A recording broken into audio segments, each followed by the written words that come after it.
Ladies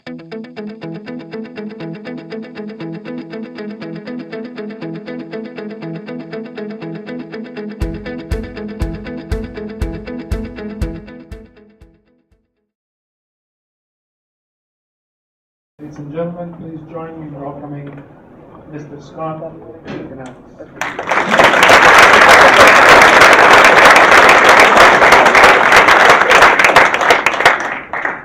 First, I'm going to start with that. Albeit I am the CEO of a technology company, I am the least savvy technologist on the planet, as my 12-year-old daughter reminded me, Dad, you can't even turn on the TV. So if I get caught not being able to follow the slides, I will look for tech support, and I think I'm in the proper place. So thank you very much. Very excited to be here. I was told I was coming south for a little bit of warm weather. You guys have already let me down. So apparently it's going to get a little bit nicer later in the weekend, and we are excited by that. Number two, fact, I have to share with you right off the bat, do not embarrass me today. Do not make fun of me, do not embarrass me, and laugh at everything I say. You're off to a good start. My parents are in the room. So yes, as far as you think you get in your career, and as far as you think you are going, your parents still attend. So I welcome them in the back. They came up to visit me today, and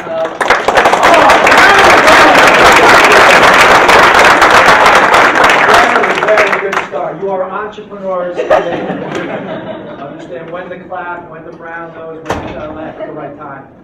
Number two, I am an entrepreneur, and so I am going to share this with you. I am going to the NC State North Carolina game on Saturday, and obviously I know who I am rooting for. But I did wear a tie just in case to hedge my bet, a little red and a little blue.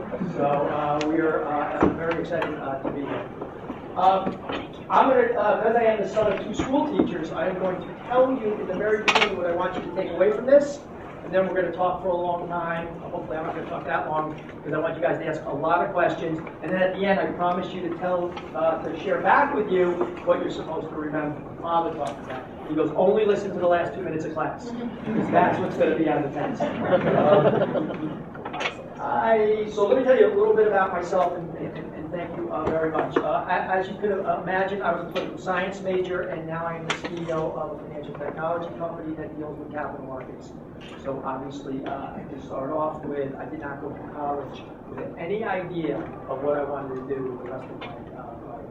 I thought I wanted to be a lawyer, so I went to Brown. I'm going to be a lawyer, I'm going to be pre-law. Why was I going to be a lawyer? Because at that point, in the 80s, you were either the doctor, the lawyer, and the banker. I wasn't smart enough to be the doctor. I didn't do well enough in math to be the banker, so I figured I would be the lawyer. I would share with you one, I think that is very important. I know North Carolina State is a big proponent of this.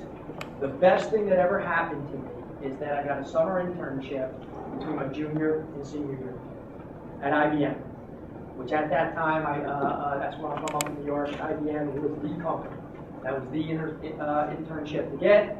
I got an internship in their corporate litigation department, in their law department.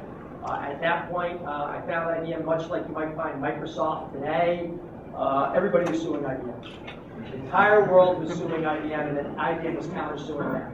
So basically, everybody would sue IBM for being a monopoly, because they own the market, and then IBM would counter-sue them for stealing their trade secrets. In fact, the big suit at that time was between IBM and Hitachi and Fujitsu, the big Japanese companies in the 80s. And it was a very exciting time. Top-end stuff, the best lawyers in the world, best company in the world. You would think it would be the greatest summer in the world, and they paid really, really well. Paid internships. The only problem was I hated it. I absolutely hated it. This law it's like mental gymnastics. It's like word spinning. Who cares where the hyphen goes and the and or and but and or and the inverted clause? And I was sitting next to this kid. This is when I had a moment of epiphany right first. And he was a associate at Skadden Arps, which is Gravatt Swaine & Moore, which is one of the most prestigious law firms in the country. And he had gone to Harvard undergrad, and he was a summa cum laude. And he had gone to Harvard Law School, and he was summa cum laude. So he had really, really worked hard to get to the point where he was in his career. And I turned and looked at him, and where he was in a copy room with me, making copies. I said to myself, I do not want to work that hard to get to the point where I'm making copies in a copy. So in addition, I didn't really want to take the LSATs, but we won't say that. So I went back to Brown University, which is, as you all might know, is a very liberal arts school. And I went back and I said, you know what? The one thing that I really enjoyed that summer is I was asked to research all the competitors for IBM. And during that time, I fell in love with the stock market. Because my job is, everybody would say that IBM was monopoly. And my job was to read all the research reports to find companies making bullish statements about what they were doing. So how can I be a monopoly if your CEO was at this conference telling everybody how wonderful they are? So I was reading all this Wall Street research. I kind of came to fall in love with the market. And I also made my first investment. And there were two really, really hot companies in the summer of 84, 85. Coolinet Software outside of Boston, and a small company out of Seattle that seemed to be doing some special stuff called Microsoft. And I decided I was going to take $500 that I earned and buy my first stock. And I bought Coolinet Software. So I wouldn't be here talking to you today if I had actually bought Microsoft. But I got the Wall Street bug. I went back to Brown University and took all the business classes that they offered, which was none. But they offered 2 economics classes, macro and micro, and to this day I'm still trying to figure out what microeconomics is. And then graduated from Brown, and my first job is I was a retail stockbroker, cold calling cowboy. I don't know if any of you seen The Wolf of Wall Street. I wasn't that, but close to it. And one thing, and I want to say, I'll dovetail into the entrepreneur thing, is that a good entrepreneur, how do you know if you're an entrepreneur? You fail many, many times. And so I failed as a stockbroker. And in fact, as my father can attest, I lost all his money. I made no money for anybody who ever invested. Nobody. So for you history buffs in the room, I graduated Brown in 1986. I studied to get my license in the brokerage industry in the spring of '87. I sell stocks to everybody through the summer of '87. And many of you might remember what happened in the fall of 1987 was a real market crash. The market fell 18% in one day. So everybody who bought stock from me lost a lot of money. And then later, a couple of months later, I decided that the industry wasn't for me. Really, before the industry decided for me, I figured I would jump out and head. I didn't understand severance, which is a concept you all should figure out later.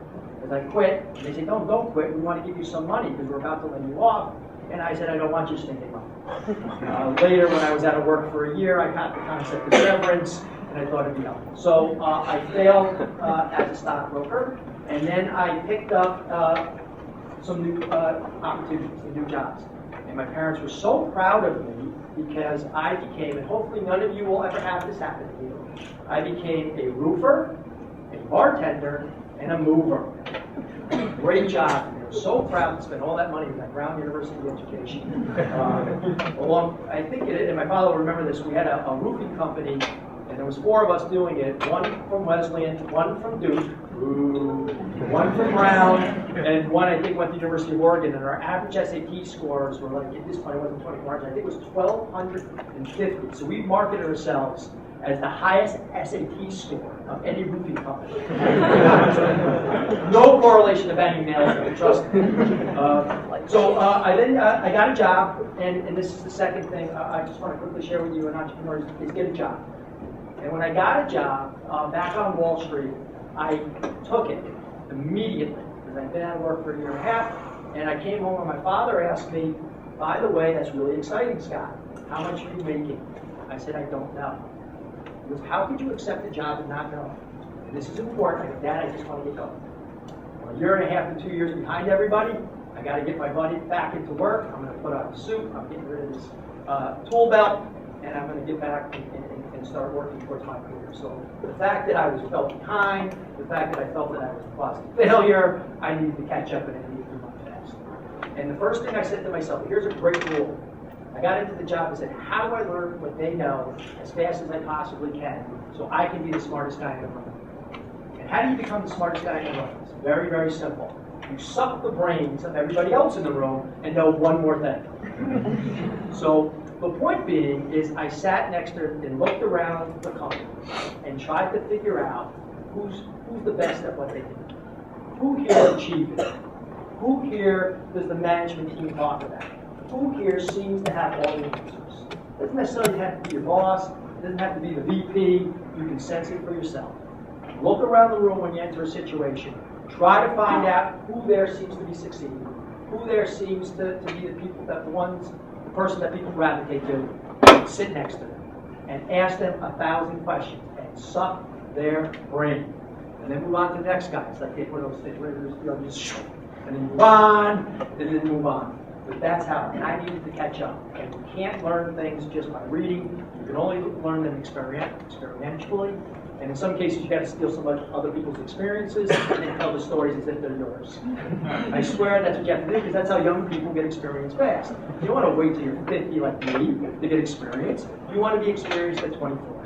So how do you do that? You steal other people's experiences and make them your own. Going forward. So this is the one place where you can cheat. So I got going at a company, and I'll give you the next lesson that I learned, and then we'll get into whether or not I'm not or not. I'm really excited about this new job. I started to make progress. I got clients. I was analyzing the stock market. The clients seemed to like me. I liked what we were doing. I got promoted. I became a manager. 100% alive, and now I'm responsible for other people. And then I did something that I recommend that all of you do. Doing well with the job right in front of you. Now it's time to pick up your head.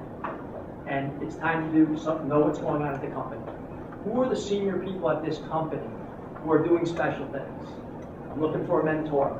I'm looking for somebody who can start to share some things with me that I can't get just in the world that I'm in.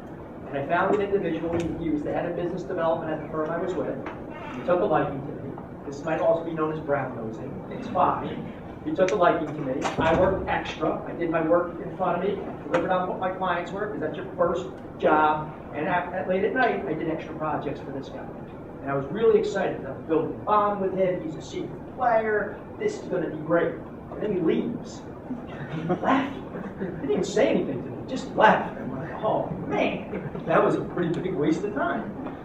And then the next day, I realized why he left. And I always, there are a couple of Ipreo employees here, and I always share with them that I promised that this would never happen to them. I make very few promises in life, but I promised what happened to me when I was 25 years old wouldn't happen to them. I liked my job, seemed to have a career, was actually making, I think, a whole $30,000 by then.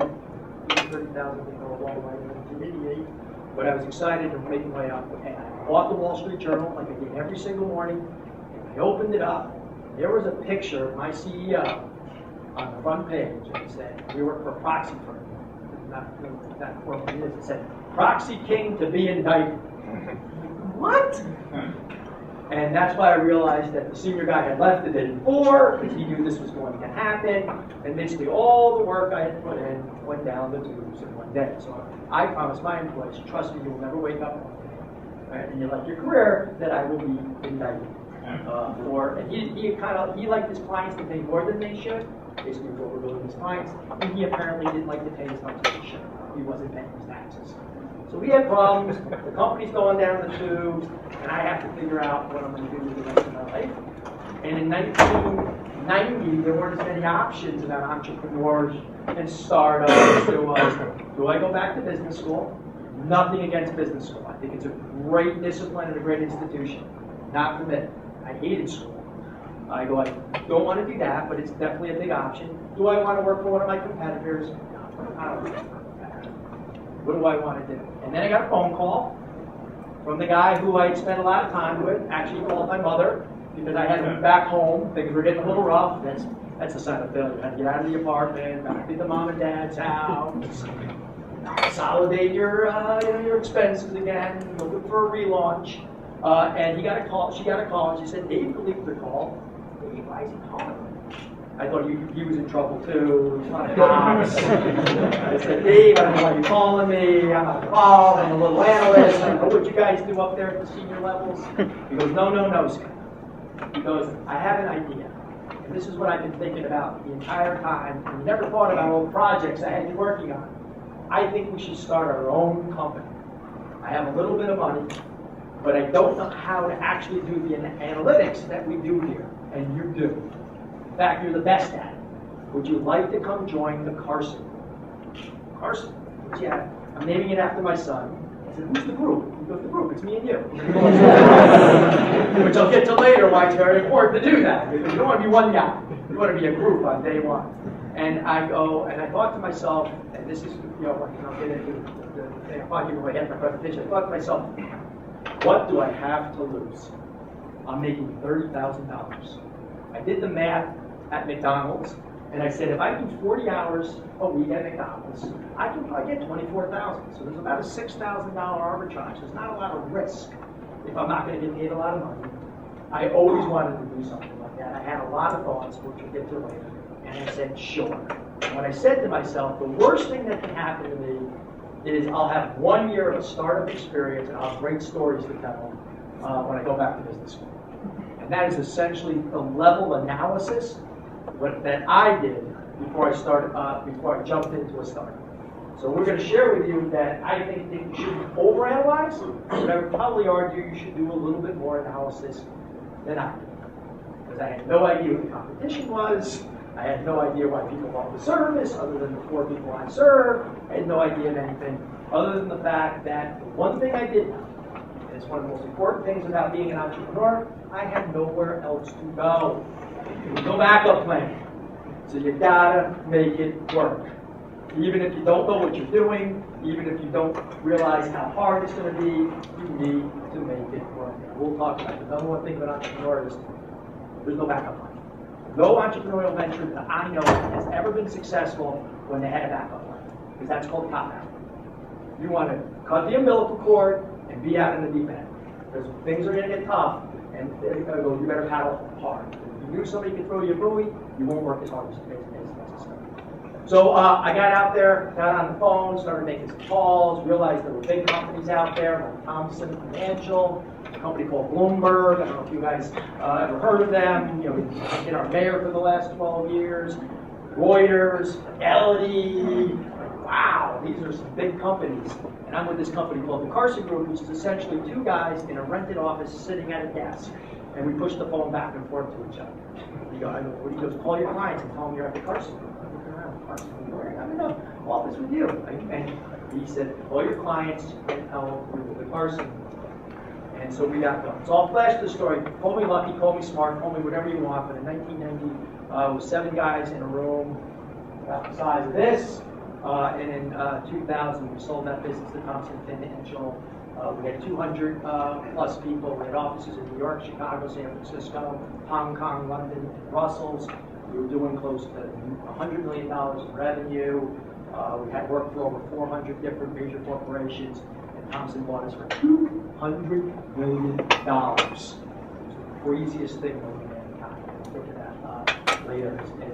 Good entrepreneurs, how to keep a straight face when somebody's giving you a ridiculous amount of money.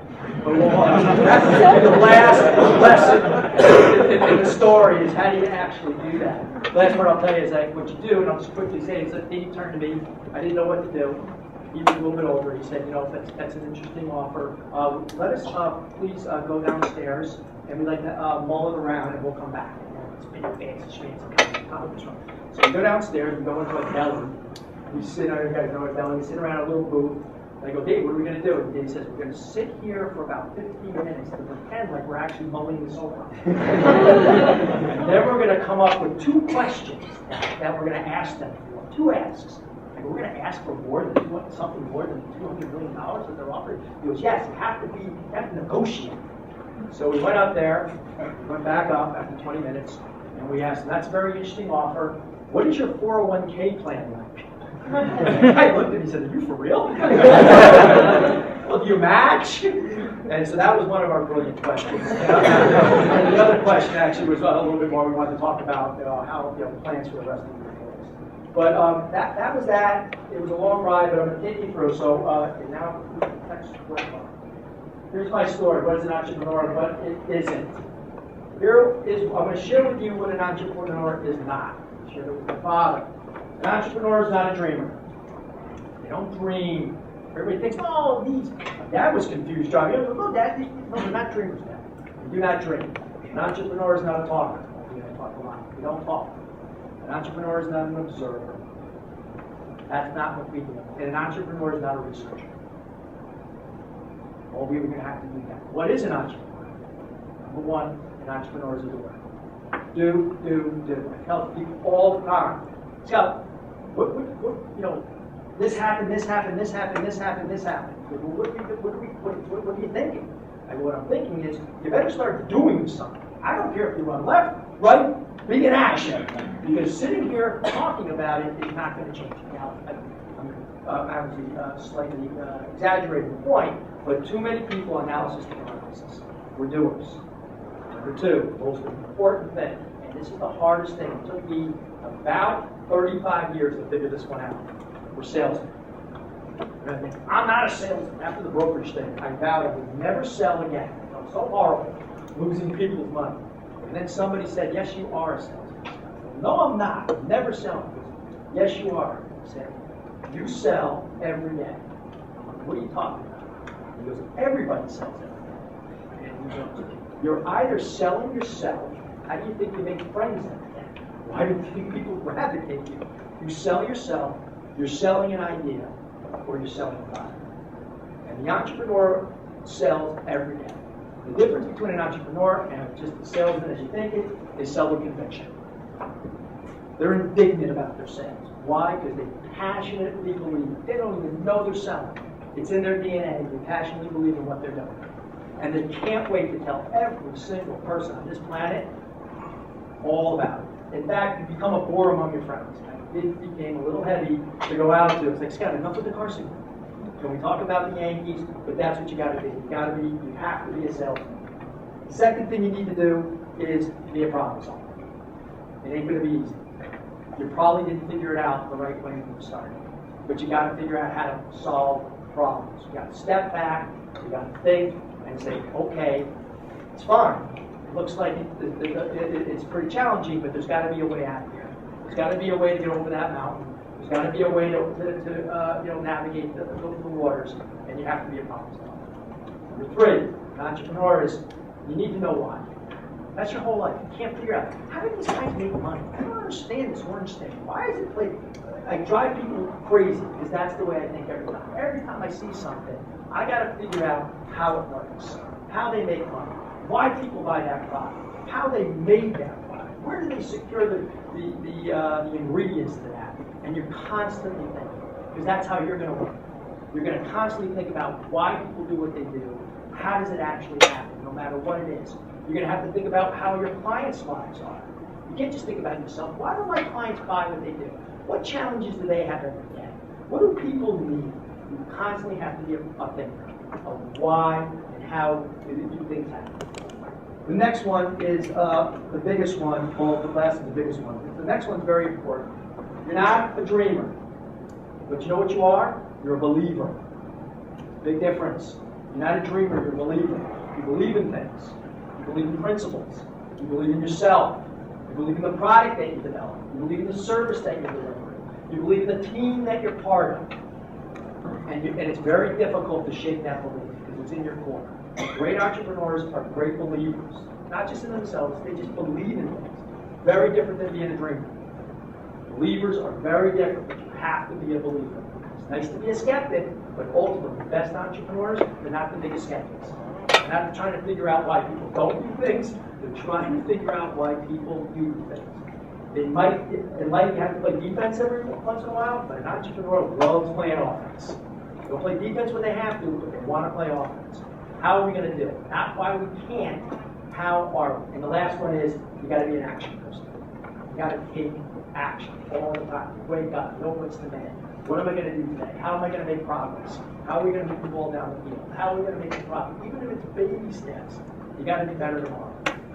I once said when I started my business, I went out to these Fortune 500 companies and they said to me, well, Scott, you're not experienced enough for me to hand over this mission critical analysis on behalf of our company.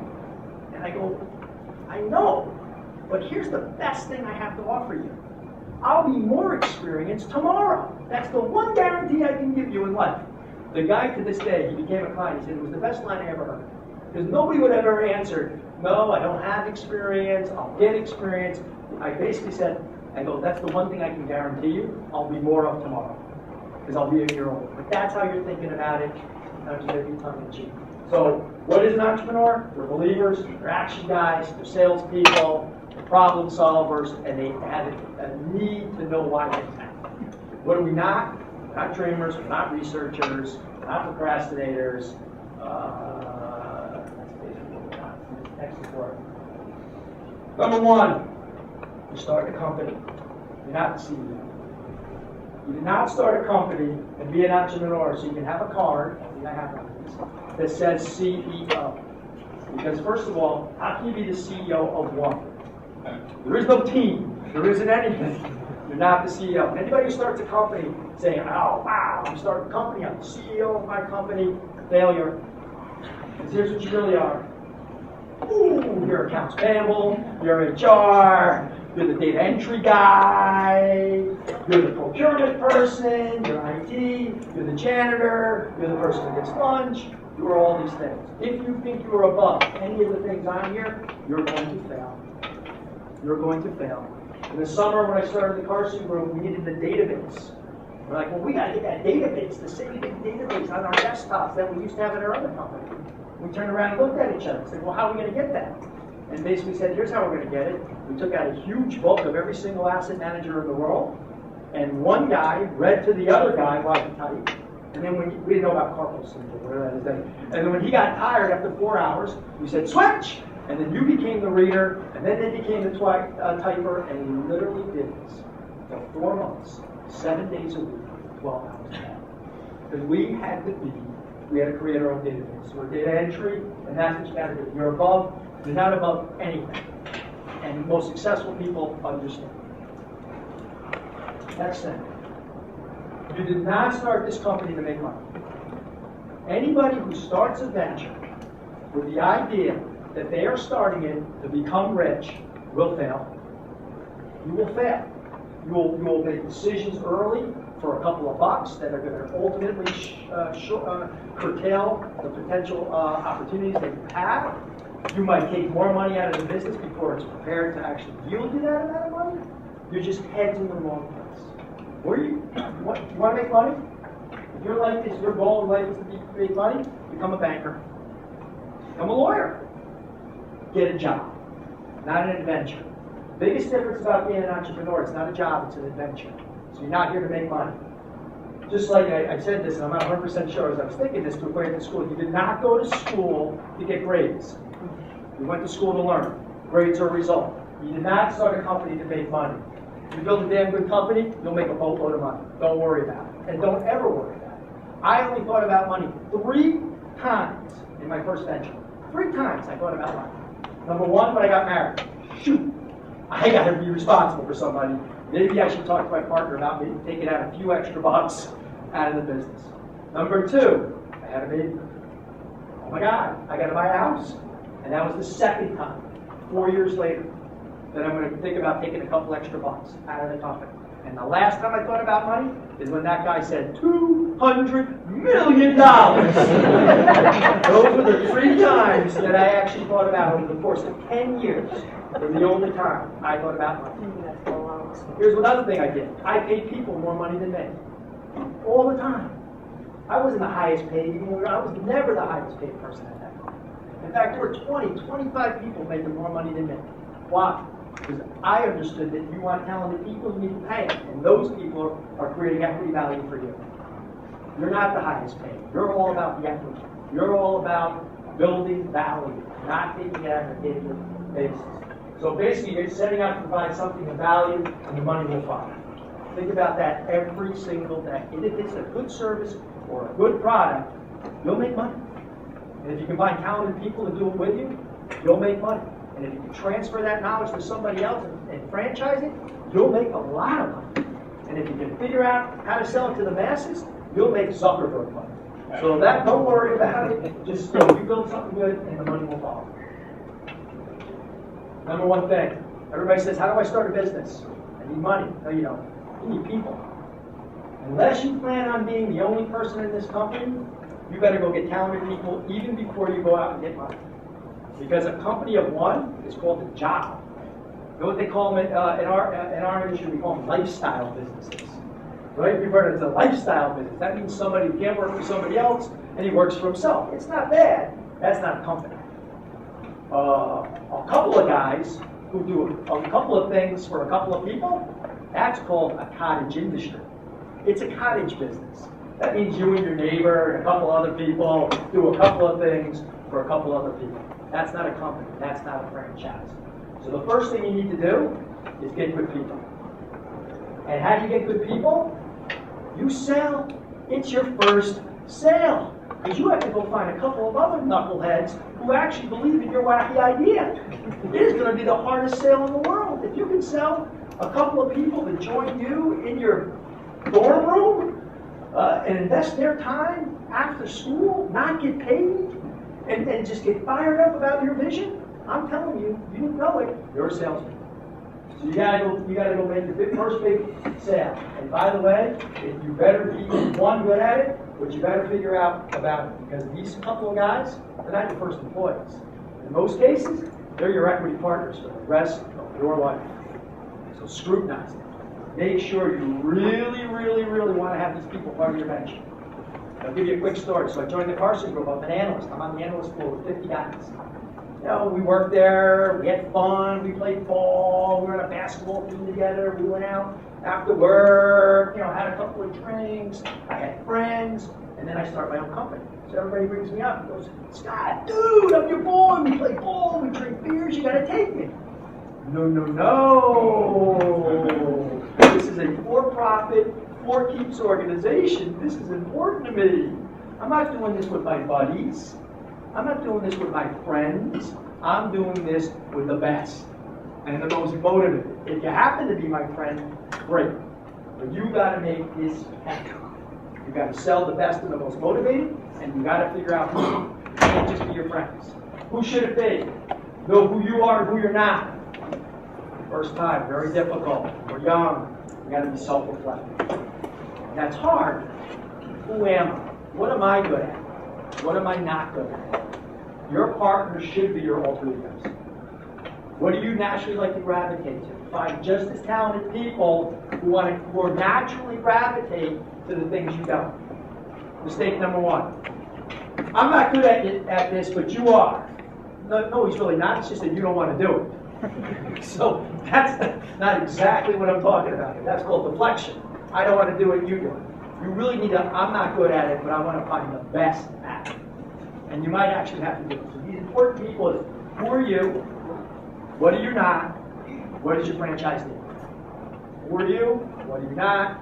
And what are the skill sets necessary for your franchise? Is it an engineer? Is it you're the sales guy, they're going to be the engineer? Is it a good operating guy? I'll be Mr. Inside, you be Mr. Outside.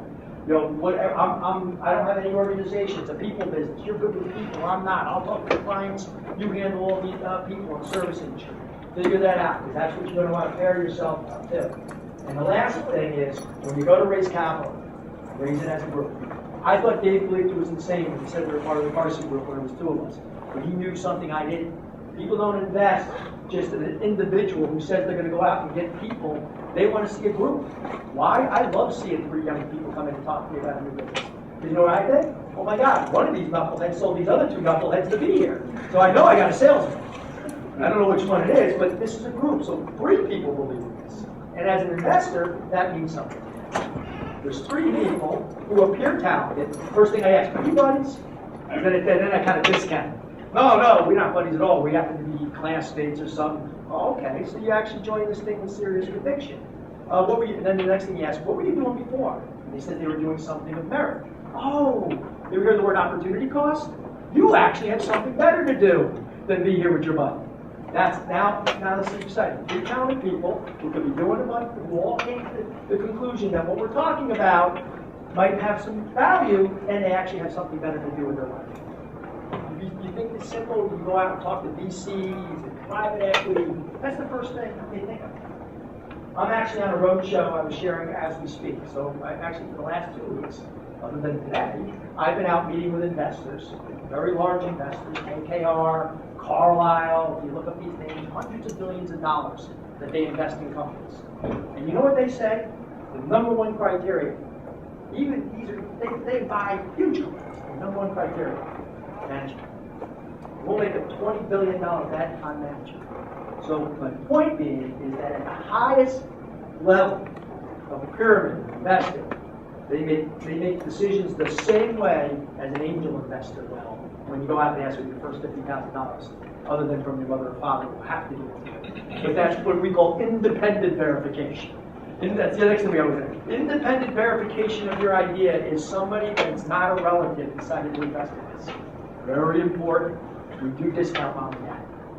Yeah, it's nice. I'm sure mom and dad, we discount. So, go raise money as well.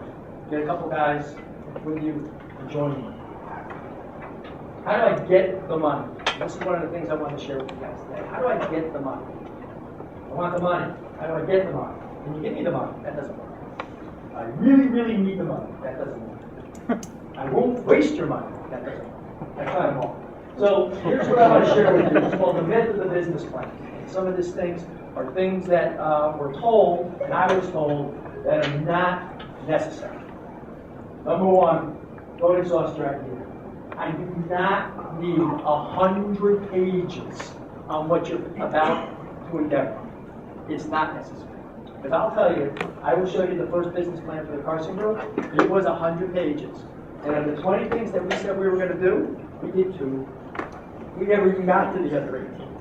I don't want to see that. I don't want to see analysis of parameters. You know what that's going to say? Action. Why are you spending so much time writing this stuff? And why are you not doing things to further your cause? What action have you taken? This is to chill on the financial models and growth charts. I'm going to show you why, because they're inevitably going to look something like this. I probably looked at 50 business plans in the last year, and they all look like this. Woo! This is my business. I make money. It's called a hockey stick, right? Every business, we're going like this, we're going like this, and then wham! Scalability! Everybody falls in love with what we're doing, and they all look like this. You're all pretty good at Excel, so you understand how to work the numbers backwards. You kind of, you sit around, you have your business plan. Oh, this grade looks a little too high. Let's smooth that one out a little. You change the numbers in the Excel. This is a parabola. Save it. Because I hope at least the only thing this shows me is you got conviction. I think this really convicts somebody one day. But everything else with the years and the grid, it doesn't matter. Because you know what's going to happen? Your business is going to look like this.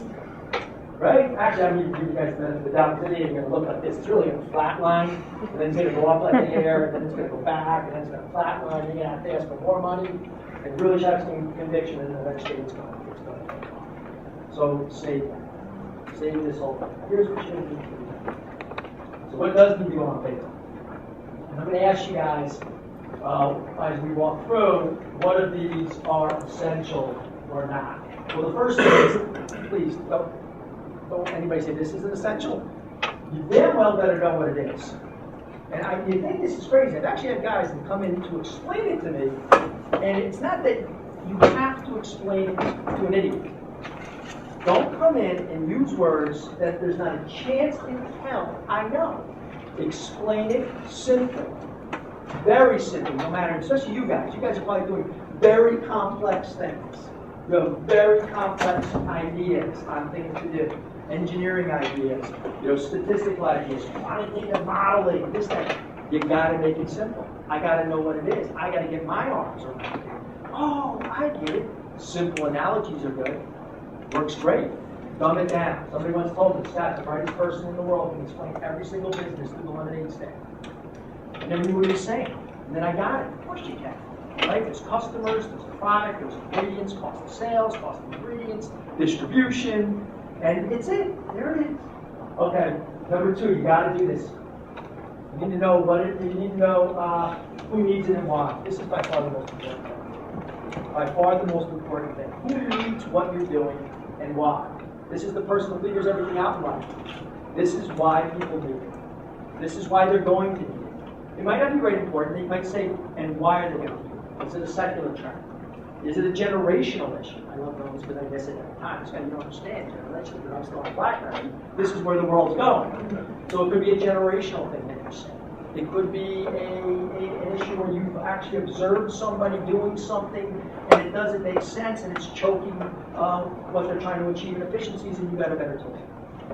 So basically, you know what it is and you know why people are going to do it. Right? And it's fine if they're not aware of it yet, because you're going to evangelize about that later. Number 3, market size. I don't care.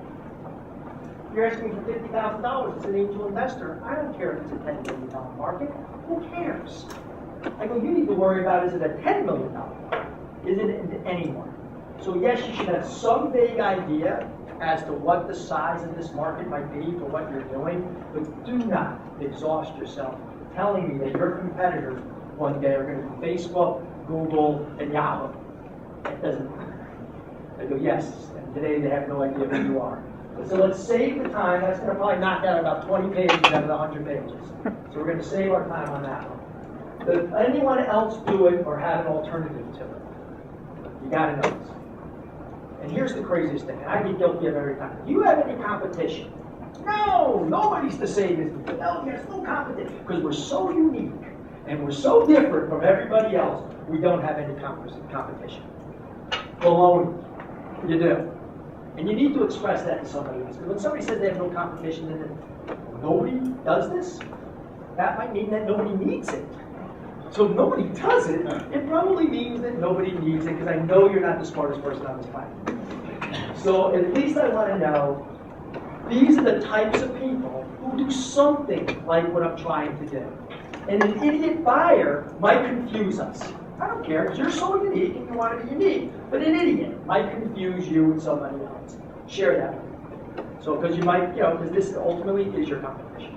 But you don't have to, well, we don't have any competitors. Comprehensive competitive landscape and analysis, bang, 5 pages, don't need it. Google, Microsoft, Procter & Gamble, Exxon, save it. You need to know that there's other people out there doing something big, like I said, that you do, so that there might be some demand. But you can save some of these pages. What types of people do you need, and how much are they going to cost?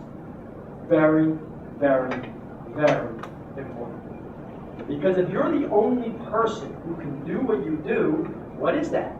It's a lifestyle business. Or if there's only 4 people on the planet who can do what you need them to do, and they all get paid $1 million a year, and they're working for NASA, it's not going to work. So I want to know, okay, how many people, when you start to scale this, are you going to need to do this? How easy is it to transfer your knowledge? How easy is it to teach people to do what you do?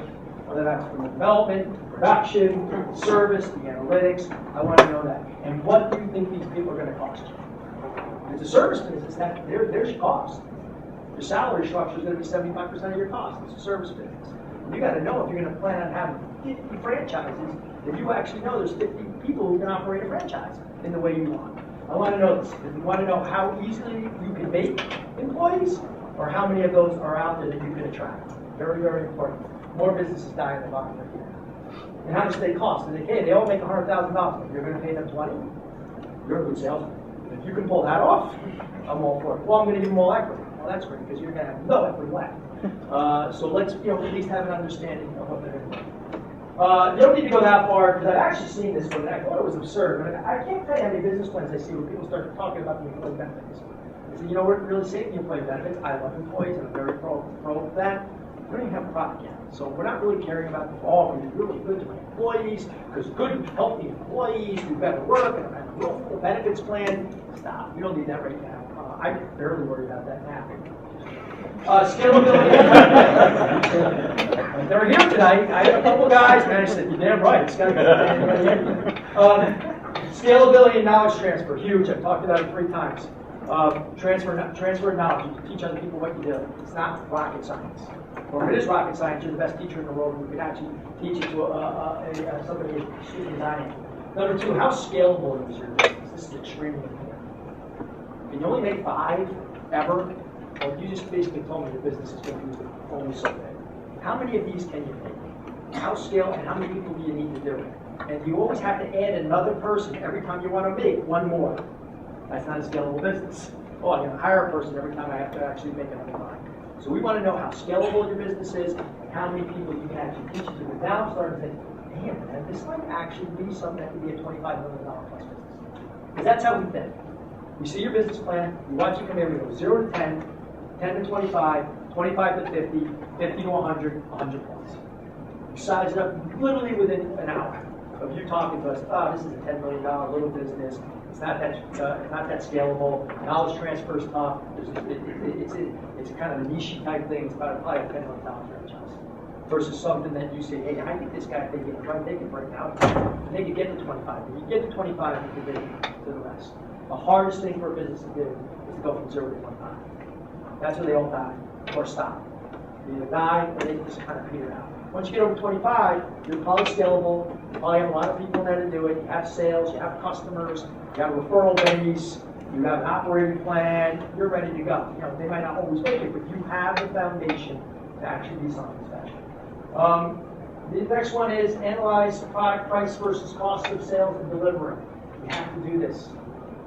What this means is I call it the $1.20, right, Manish? The $1.20. That's not where you want to live. What about $1.20 means is that, let me get this right. It's going to cost us $1.20 to produce and sell this, but we're selling it for $1? Ooh, that's a problem. Well, I go, can't we sell it for more? No, the customers won't pay any more. They only say it's worth $1. Then why is it costing us $1.20 to make? We need to go back. Well, we want to be the best. We want it to be the best product and be faster and bigger and stronger. They're not paying us for this. So we can't be above $20. What we really want to be is an 80-cent dollar.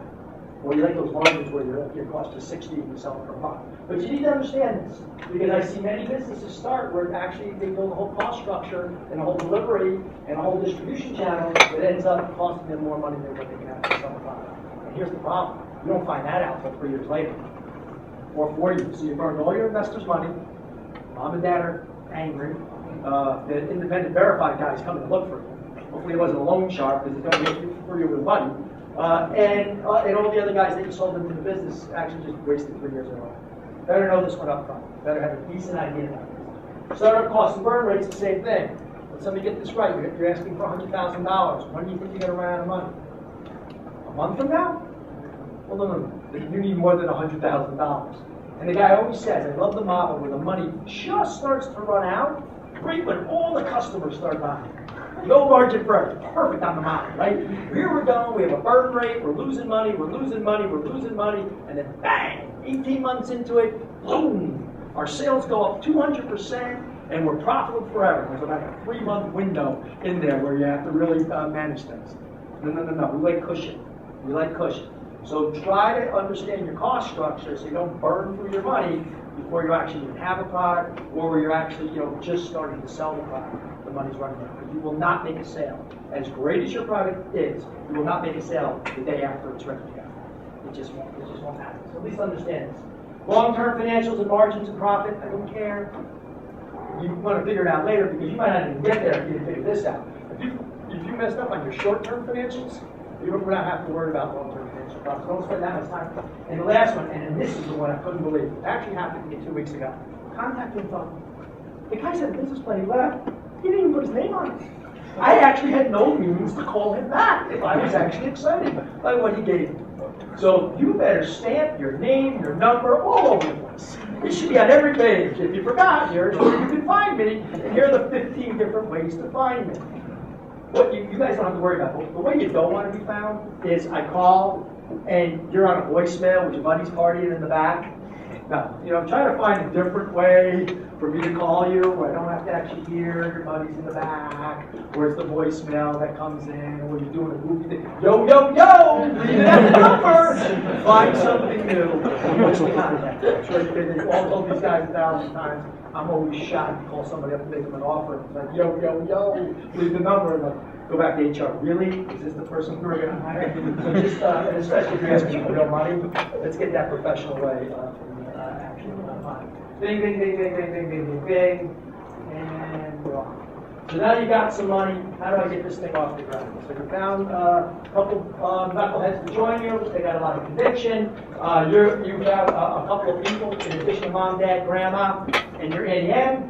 You got independent verification. A local angel decided to give you $100,000. The chairman of you got a role, right? You're head of the Commerce Committee, and you're going. You actually, and what do you do? I love this one. I got my money, I got my business plan, and I'm ready to go. And now I'm going to hunker down, close the door, and really study and build this thing. I love this one. Right? Brilliant ideas in progress. Do not disturb. No. Hardest challenge you have right now is you need to build this company and you need to sell it at the same time. It's like, how can I sell something that doesn't exist? You're an entrepreneur, you better get used to it. Because we're not dreamers, but we damn well sell the dream. Better than with the best of them, right? So we can't do that. I always let it manage some side problem. But could we do that one day, Dave? Is it possible for us to do that? He goes, yes, then I'm selling it. And you promise you're going to build that, right? Yes, I will build that. Okay. So you better hurry up because I'm going to be out there selling it tomorrow. But it's very hard. So you're starting a business, you need to be building a franchise and out talking to people about it at the exact same time. And everybody says to me, but Scott, what happens if I make a sale and I don't have the product? I said, don't worry about it. It's never happened. People are actually smart enough to know they're not going to buy a product that doesn't exist. But this process takes a while, right? It's called, it takes a while to do that. You always hear about, like, how long, what's your sales cycle like, Scott? In my second business, they said, Scott, what's this? We built this big enterprise software. My first business was a service business, so it was people-based. My second business, what we do today is, you know, and I share this with you, we build boat building software. So like when Facebook goes public, I don't want to use that one as an example, right? Well, when Twitter went public, and that whole process where they talk about building the book and pricing the IPO and all the indications of interest of who wants how many shares and why and where they're going to price it on, that's our software. We actually power those large deals for global investment banks. This is enterprise software. It takes a while to go out there. So we started the company and like, Scott, how long is your sales cycle? When are you going to sell the first one? So how long do you think our sales cycle is? And I said, I don't know. They go, what do you mean you don't know? I'll tell you when I make a sale. And my sales cycle at that point was 3 years, right? It took us 3 years to actually convince somebody to build this software. So we had it built. But nobody bought it, so don't worry about it. So you got to build and sell simultaneously. Number two, you got to recruit employees for roles that don't even exist. You got to be out in front of the game. You're looking for your head of sales and you don't have a product. You're thinking about who your COO, who's going to operate this factory. You don't even have a factory. But you need to be out there evangelizing about what you're doing.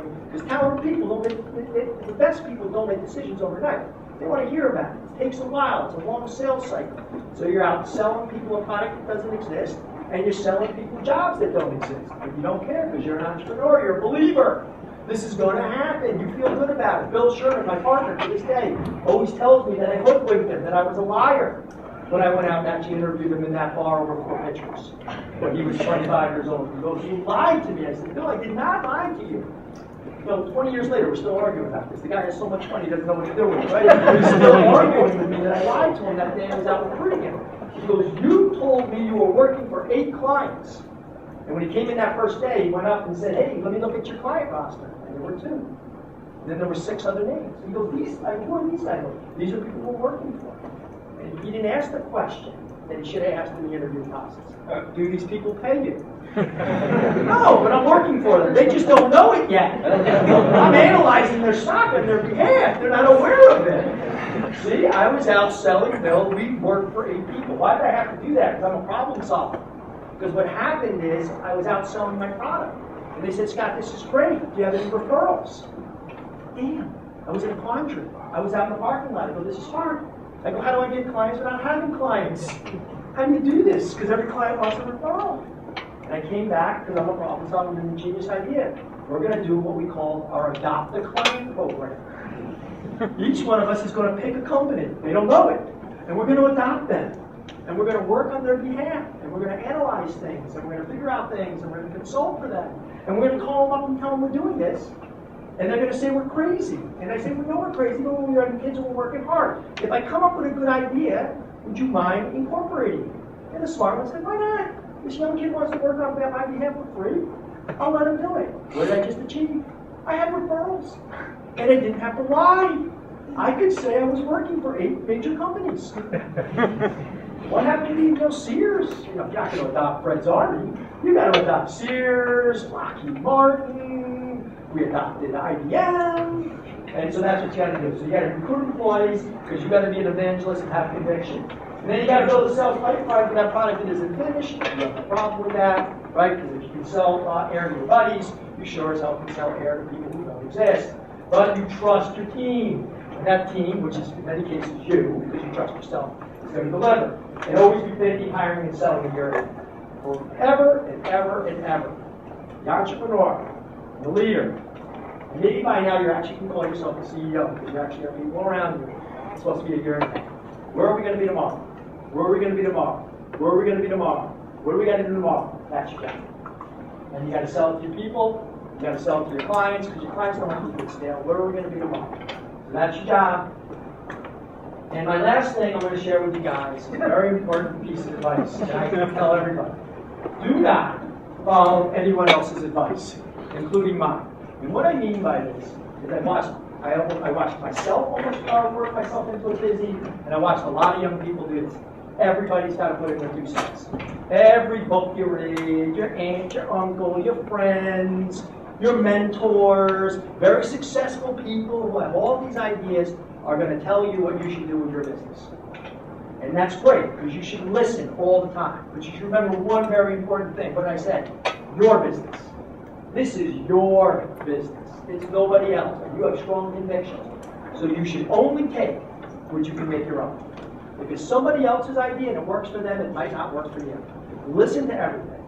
Suck their brains. But only take in and act on things that you can do and make your own. Because nothing's worse than trying to play somebody else's game. You will fail. If you're trying to be somebody else, you will fail. The only person you can be is yourself. Incorporate little chunks and nuggets and things of that from everybody else, but do not sit around and listen to everybody else's advice. You will blow your brains. And the last thing I'm going to share with you is my parents are here. This is actually what an entrepreneur's fourth grade report card looks like. Scott does not take direction very well. Oh, really? They forgot it because it's back up there, but it does exist. It also says Scott does not play well with others, but we left that one off. So with that, I'll remind everybody, so let me bring it full circle. What's an entrepreneur? Biggest thing is they're believers. Number 2, you're the salesperson. You're selling yourself. You damn well better be able to sell yourself. Because if you can't make that sale, you probably shouldn't start. That this is really real. There is no plan B. You have strong conviction and you're going forward. You're taking an action every day. Every day, as little as it is, you do it something else. I remember even bad days and say, fine, I'm ordering more paper. Because at least that's an action. We'll be fully staffed with paper. Just in case anybody wants our analysis, we'll be ready with paper to hit that target. You might want to buy a phone. I'm ready for that phone. You turn it on. But take an action every single day. And do not be a dreamer and no analysis to paralysis. And the last thing we say everything, what's the first thing you need to do? Start. Start. Just start. And the last, because like, geez, guys, the last, no better time to start a business than being young, right? Your risk profile is 0. You have no dependents. You make no money. You live in a place that I'm surely is not the greatest place in the world that you can find again. When you get older, I have buddies today. I've just turned 50. 3 of us went out. I have a buddy who's been talking about starting a business. He's 50 years old. And he finally admitted to me over dinner. He said, you know what? Because he's turning 50 in 2 months. Oh, what are you like? He goes, I'm never going to start that business. I said, no, I knew you weren't going to start that business when you were 30. Because your risk profile changes. You make some money, you're like, wait a minute, I make some money. I can't go back to this, I actually have a dependent. I can't go back to this, So the best time when you have the best risk profile, the highest risk tolerance, is when you're young. You don't have anything. So what do you possibly have to lose? All right? So with that is my comments. I'd love to take some questions.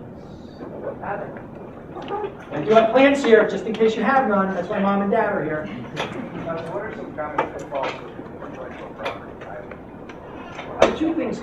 Here's the biggest pitfall about IP. I've watched too many young businesses spend an enormous amount of money trying to protect their IP before it's actually worth it.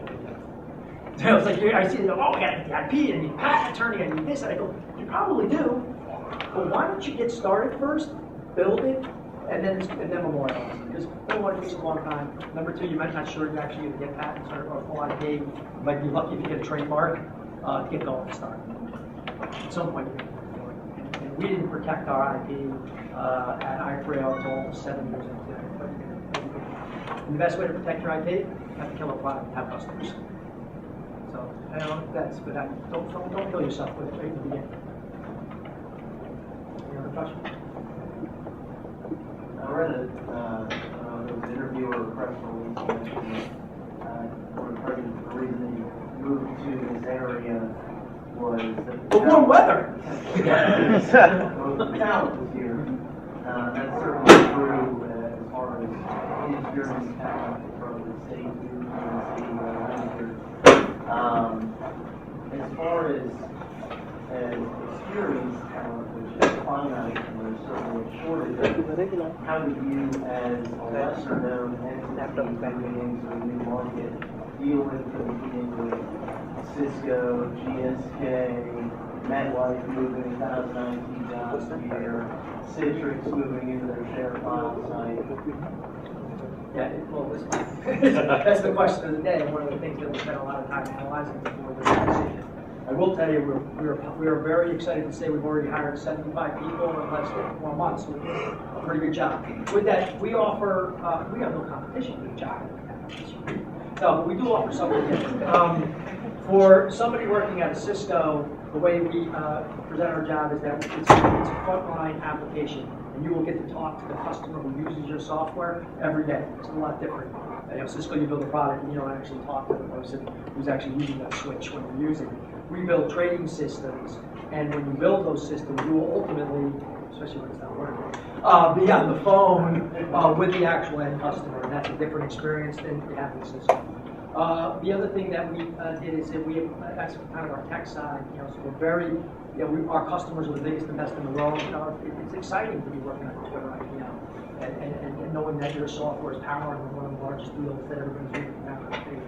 Or it's exciting to know when being yelled at, right, by the guy at the capital markets on the Goldman Sachs desk that you're reading out in the paper and screaming at you because you're hedging, you're switching, your arbitrage analytics isn't working. So that's kind of the one thing. We have a whole analytical part of our business too. We actually, surprise, surprise, I only know one trick. I sold it to Thompson. I wasn't allowed to do it for 5 years. It's called a non-compete. As soon as my non-compete was up, I was like, well, I only know one trick, so let's add that analytics piece onto that. And that job is kind of a Wall Street research analytics job. Many of those don't exist now. And that was part of our thesis, that you had to kind of move to New York, to move to London, to move to Hong Kong to get those type of jobs. And we wanted to bring those kind of frontline Wall Street analytics jobs, in which case your client every day is the CFO of major companies. In some cases, I get coming down the street. And we're doing very well with the North Carolina clients, because we're the hometown boys. But that's how we do it. And last, let's face it, that's why I'm here. This is called what it is. I am selling you if you didn't know it. I want you to all come work for Ipreo. It's easy to transfer my knowledge to you. We find a lot of young people who get you up and running in less than 6 to 9 months. We have great 401k benefits, plan, and who's funnier than this CEO? Come on! You want to sit around and listen to Chambers talk? Come on, he has a headphone on. He'll never know your name. And that's part of our, we're big enough to actually enjoy a great experience for people, but small enough where the people in our company all know each other and you can have an impact. One more question. There's no cocktail on. One more. No, I can't be for my mother. She's asking, when are we going to dinner? If I want more of a lifestyle, maybe like my man does it all, so maybe like that 3 or 4 like equity partners. Think about that like right away. Yeah, no, I think the decision you make on day one is going to define the business that you're going to have. So, because if you're one guy, you are a lifestyle business. Not what you're thinking about. That's all you are. So, I think that you need to decide if you're going to be a group or be an individual. And that will at least take you out of lifestyle to college. And then while you have a group, you can figure out, is this transferable enough or scalable enough that we can actually come up. But you should do it on day one. If you have any ambition to actually be a company, that's what you want to do. You need to have a couple of people with you on day one. you've already demonstrated the core items that. So get your idea together, put it on a piece of paper, buy a six-pack for a buddy, that's what I did, and convince them that you.